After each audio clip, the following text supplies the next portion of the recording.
Et yo les Madrilènes, c'est Alexandre, j'espère que vous allez bien les gars, j'espère surtout les amis que tous mes frérots madrilènes vous avez parfaitement fêté la victoire au Classico de samedi dernier, que vous êtes passés par tous les états comme moi, en tout cas vous l'avez vu dans ma review d'après-match, avec mon cousin on était comme des dingues, on vous a donné toutes nos impressions. Moi personnellement en première mi-temps j'étais comme un fou, je criais, je sautais, en plus j'étais chez mon frère qui lui est pour le Barça, du coup je le narguais, je gueulais dans tous les sens, les voisins limite ils m'insultaient toutes les 5 minutes tellement je gueulais, on aurait dû mener facile 3 ou 4-0 en point mi-temps. Franchement on aurait pu plier le match assez facilement tellement on les ridiculisait, tellement on était masterclass au niveau tactique et technique et que vraiment on leur faisait prendre le bouillon et que nous derrière on était ultra serein. Mais une deuxième mi-temps par contre où j'avoue j'ai quand même bien sué du cul à partir de l'heure de jeu, quand on a vu que l'équipe commençait physiquement à être à bout de force, à bout de souffle, que les cadres en plus comme Benzema, comme Vinicius, comme Kroos étaient sortis du terrain en prévision du match contre Liverpool, qu'il y avait la pluie qui nous empêchait de jouer en contre, en vitesse et comme on le voulait, et ça plus quelques pépins physiques pardon, avec notamment la blessure de Vasquez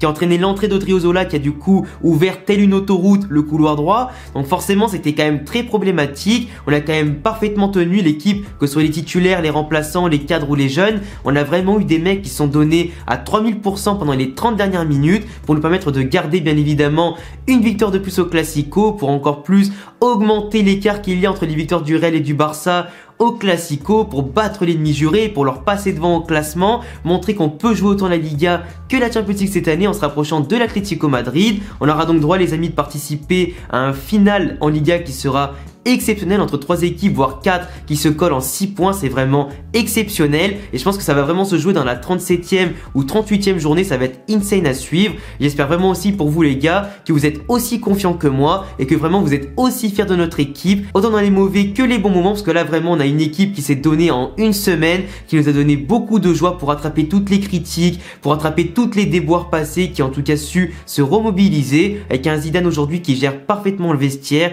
des jeunes qui sont efficaces,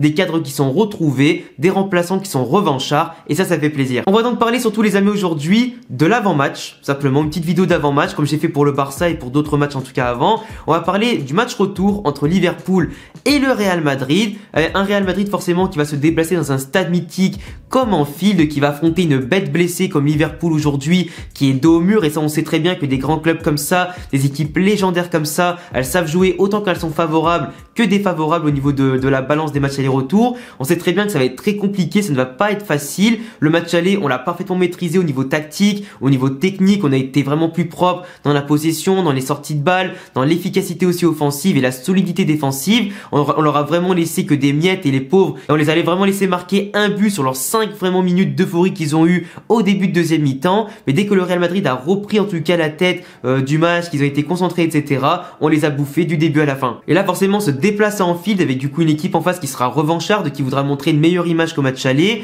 Ça va être très compliqué vraiment, je pense qu'ils vont être galvanisés et reboostés, vu qu'en plus en ce moment le résultat en première ligue sont certes bien mais pas forcément encourageants au niveau du jeu. Ils ont encore gagné à la 93e minute contre Aston Villa l'autre jour à Anfield, pourtant ils avaient quasiment l'équipe type, ils ont fait très peu de rotation, donc ça montre quand même qu'ils sont pas très sereins pour aller chercher la 4e place avec un West Ham aujourd'hui qui est vraiment masterclass, avec Lingard qui distribue les caviars, qui marque des buts, qui met vraiment une équipe de West Ham quasiment 3e de première ligue et qui sont actuellement 4e, avec Chelsea, Tottenham qui vont se battre aussi derrière Liverpool ou même carrément un petit peu devant pour Chelsea. Donc vraiment il y a vraiment une grosse concurrence derrière, et je pense que pour moi Liverpool a plus intérêt à jeter ses forces en Ligue des Champions, du moins 100% pour au moins ce match-là, que du coup jouer la Première Ligue pour espérer gagner une victoire, enfin une qualification en Ligue des Champions. Mais bon là ils ont pas forcément le choix vu que maintenant c'est le match retour et du coup ils perdent déjà 3-1, donc ils vont devoir se donner à 3000% avec ce qu'ils ont et les armes qu'ils possèdent. Mais le Real Madrid aujourd'hui les amis va arriver quand même avec certains doutes normalement, parce qu'on se déplace encore une fois sans Ramos Varane, hein, forcément les deux, enfin Ramos est blessé, il a été aussi positif au Covid ce matin, donc on lui souhaite aussi un bon rétablissement. Varane malheureusement toujours positif au Covid et il peut être apte à jouer qu'à partir de jeudi ou vendredi seulement, donc ça se jouait vraiment à 1 ou 2 jours près d'après les protocoles sanitaires, mais malheureusement on devra faire encore avec Nacho et Militao, et encore j'ai dit malheureusement mais franchement les deux ils nous ont fait une semaine absolument masterclass entre le match aller et puis le match contre le Barça. C'est vraiment des joueurs aujourd'hui qui ont réussi à endosser le rôle du patron, qui ont parfaitement été là physiquement, tactiquement et techniquement derrière. De belles relances, ils ont été propres au physique, les tacles parfaits, le positionnement parfait, intervention en l'air, à terre parfait. Franchement les gars, et je vous le dis direct dans la vidéo, si vraiment on pouvait se qualifier en battant Liverpool encore une fois en fit cette fois-ci, mais avec un but de Nacho ou de Militao. Franchement, ce serait une magnifique récompense pour l'un des deux, ou les deux qui méritent vraiment encore plus d'être hissés, j'allais dire, sur un piédestal, sur une statue, tellement ils nous ont fait une excellente semaine, tellement de base on nous attendait à tous les dangers, on nous attendait vraiment au tournant en disant que sans Ramos Varane, on allait prendre le bouillon autant en Ligue 1 qu'en Ligue des Champions. Grâce à eux, ils ont tenu la baraque, ils ont su bien coordonner la défense avec Mendy à gauche et Vasquez à droite. C'est en tout cas parfait, on a une défense au top. Mais même si malheureusement, vous savez tous, Lucas Vasquez aujourd'hui, tout comme Carvajal, ne seront pas là contre Liverpool. Enfin, Dani Carvajal, pardon, lui, qui a touché un peu le ballon à l'entraînement, qui était un peu de retour physiquement, etc. Malheureusement, on l'attendait contre le Barça et Liverpool au retour surtout, mais là Zidane a préféré le conserver sur le côté pour jouer les matchs décisifs de Liga et surtout la demi-finale et la finale si on se qualifie pour la Champions League. Et moi je pense qu'il a raison parce que Carvajal aujourd'hui, même s'il touche le ballon, qu'il a repris un peu de rythme, etc. à l'entraînement, le rythme de l'entraînement c'est différent des matchs et on sait qu'à chaque fois qu'il est venu cette saison, il a joué je crois 12 ou 13 matchs, on a gagné 8 matchs pour faire 4 nuls, donc tu vois on a vraiment été invincible quand il est là, mais malheureusement à chaque fois qu'il a joué 1 ou 2 matchs, il s'est reblessé derrière pour 1 ou 2 mois, tu vois. Donc autant maintenant lui laisser prendre une bonne période de repos, qu'il puisse reprendre le rythme tranquille avant de rentrer, je sais pas, une mi-temps en match, 30 minutes, etc. pour reprendre un peu confiance en lui, toucher le ballon et participer aux victoires. Plutôt que de le faire rentrer tout de suite, qu'il se reblesse au bout de 40 minutes, qu'il soit usé sa mère et qu'on galère après en deuxième mi-temps. Du coup, pas Ramos, pas Varane, pas Vasquez, pas Carvajal, là, bien évidemment, il n'y a pas hasard, mais ça, on s'en fout un petit peu. Même si c'est le galactique de l'équipe, le dernier galactique arrivé en termes de prix de transfert et tout ça, on l'a déjà montré aujourd'hui que l'équipe pouvait avoir une excellente dynamique,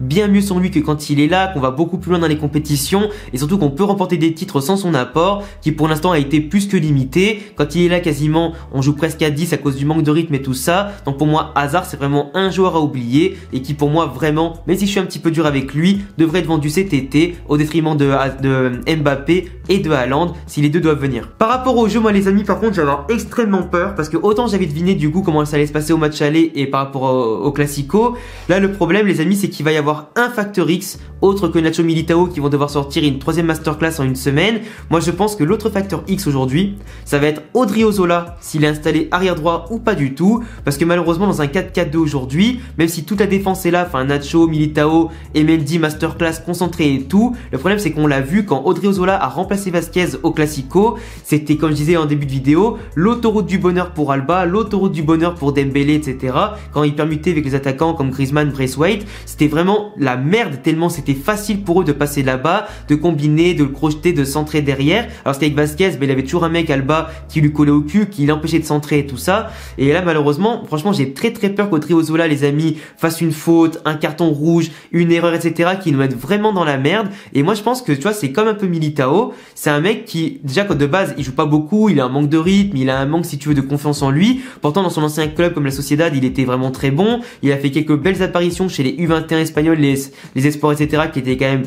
pas mal, tu vois, qui donnait espoir en soi que c'était un bon joueur. Mais là aujourd'hui, moi je pense que comme Militao, il aurait besoin de 2 ou 3 masterclass si tu veux contre des grosses équipes, en montrant qu'il peut être confiant, qu'il peut participer aux grosses victoires du Real dans le sprint final de la saison, pour se mettre en confiance et peut-être pourquoi pas pour se libérer. Parce qu'il faut dire aussi que le pauvre, il est passé limite 4e arrière droit dans la hiérarchie, entre Carvajal bon qui s'est blessé, Vasquez qui s'est blessé, Nacho des fois qui était replacé avant qu'Odriozola se mette à droite quand il y avait Varane et Ramos qui étaient dispo dans l'axe. Donc tu vois vraiment que Odriozola aujourd'hui c'est le 3e voire 4e voire 5e choix de Zidane si bien sûr Militao n'est pas replacé aussi à droite, ou Mendy pourquoi pas. Donc vraiment le pauvre, je pense que dans sa tête il se dit qu'il est inutile, et quand il joue on l'a clairement vu, manque de positionnement, manque d'intensité, manque de physique, manque de mental. Et forcément dans un match comme ça contre Liverpool à Anfield et contre des mecs masterclass devant, un trio voire un quatuor offensif impressionnant, moi personnellement j'ai très peur de prendre le bouillon à cause d'Odriozola quoi. Donc je vois mal Zidane mettre en place un 4-3-3. Moi je pense plutôt qu'il va remettre encore une fois un 4-4-2, mais cette fois-ci avec peut-être Mendy à droite et Marcelo à gauche, avec sûrement du coup Valverde au milieu de terrain, même s'il a pris un petit coup contre le Classico et qu'il était sorti du coup au Classico et que il était un petit peu incertain. Finalement il est bien présent dans le groupe, en tout cas pour jouer peut-être 60 minutes, 30 minutes, en tout cas ça dépendra je pense la physionomie du match, peut-être une mi-temps pas plus ou une heure de jeu, mais en tout cas je pense que Valverde sera une bonne solution pour compenser au cas où s'il y a Odriozola à droite, ou tout simplement pour aider j'allais dire Mendy sur le côté droit, parce que du coup il sera sur son mauvais pied, etc. Mais on sait que Mendy à droite, ça peut être quand même une bonne solution au niveau physique et rapidité. Après pour les centres, il pourra toujours se repositionner sur son pied gauche ou un truc comme ça, ou quand même centrer, parce que quand même c'est quand même un professionnel et normalement les pros savent jouer des deux pieds, tu vois, pour au moins centrer et faire des bonnes passes. Mais après, moi je pense vraiment que si y a Odriozola, on aura le droit à Valverde. Par contre, si on aura Ferland Mendy à droite, il se peut qu'on joue en 4-3-3. Voilà. Moi c'est ça que je voulais dire depuis le début, c'est que si vraiment il y a Odriozola, on jouera en 4-4-2 avec Valverde en 4 milieux de terrain et du coup Vinicius Benzema devant avec Asensio qui rentrera en cours de match contre Liverpool pour les tuer et mettre peut-être le but décisif qu'il faudra. Et de l'autre côté, si par contre c'est Mendy arrière droit pour mettre Marcelo à gauche, bah dans ce cas on aura plutôt un 4-3-3 avec notamment Vinicius et Asensio devant qui sont très bons en ce moment, très efficaces, qui pourra amener du jeu, de la vitesse et bien sûr de la technique avec notamment notre milieu de terrain masterclass comme d'habitude qu'on ne présente plus. Après c'est pas exclu les amis qu'on fasse un 3-5-2 du coup avec Mendy, Militao, Nacho, le milieu de terrain comme d'habitude, Modric, Kroos, Casemiro, avec un Valverde qui soit piston droit cette fois-ci, pour apporter du coffre, du physique, du volume de jeu, pour casser les lignes, etc. De belles remontées de balles, et devant bien sûr Vinicius Benzema, qui peuvent être intéressants, et de l'autre côté, piston gauche, Marcelo qui est vraiment très très bon à ce poste-là, et ça permettrait peut-être de contrôler encore plus le ballon, et pourquoi pas d'aller marquer 1 ou 2 buts à l'extérieur, qui du coup serait synonyme quasiment de qualification. Après Liverpool, je les ai vus jouer contre Aston Villa, ils avaient l'équipe type, et vraiment ça jouait d'une manière, j'allais dire un peu saccadée, c'était pas forcément extra brillant. L'équipe d'Aston Villa en face cette saison fait quand même une super saison avec leurs moyens, avec leur effectif un peu limité, mais quand même Liverpool, tu vois que normalement l'effectif qu'ils ont, on voit aussi qu'ils tirent un peu la langue en ce moment, qu'ils sont peut-être moins physiques que ces dernières années, qu'ils ont moins d'endurance, qu'ils ont peut-être moins de capacité à enchaîner les matchs. Eux aussi ont eu beaucoup de blessures, ils ont une défense aussi qui est certes largement diminuée par les nouvelles arrivées, les blessures, le Covid et tout, mais on voit clairement que Liverpool n'est plus Liverpool des dernières saisons et que en fait si tu les gênes, que tu les presses et que tu les prends à la gorge, etc., tu sens qu'ils perdent totalement leurs moyens et c'est plus la même machine à contrer qu'avant, c'est plus la même machine à faire du pressing aussi, et du coup que tu joues en contre ou que tu joues en les agressant directement au pressing ou simplement dans le jeu de possession de balle, on voit que Liverpool est une équipe quand même beaucoup moins en confiance, beaucoup moins souveraine, et je pense très clairement qu'au match retour on peut gagner sur le même score qu'au match aller sans problème. En tout cas bien évidemment à prendre avec des pincettes, ça dépendra aussi forcément comme je le disais de la solidité défensive, du schéma tactique. Est-ce qu'on aura Mendy arrière droit, est-ce qu'on aura Odriozola, est-ce qu'il y aura Valverde au milieu de terrain pour densifier le physique et tout ça pour bien sûr augmenter nos armes à ce niveau-là. Est-ce que Vinicius et Asensio seront aussi efficaces et décisifs qu'au match aller? Est-ce que Benzema des fois aussi va plus participer au jeu qu'au match aller où il était peut-être un peu en dedans même s'il a fait des mouvements extraordinaires surtout sans ballon? Est-ce qu'il va surtout marquer un but, peut-être un autre but masterclass comme ça match contre Ter Stegen? Est-ce qu'il va en tout cas être encore sur un nuage? Est-ce que le milieu de terrain n'est pas trop fatigué? Est-ce qu'ils vont pouvoir réenchaîner encore une fois une grosse prestation? À voir en tout cas ce qui va se passer. Et moi les frérots madrilènes, je suis vraiment confiant. Aujourd'hui l'équipe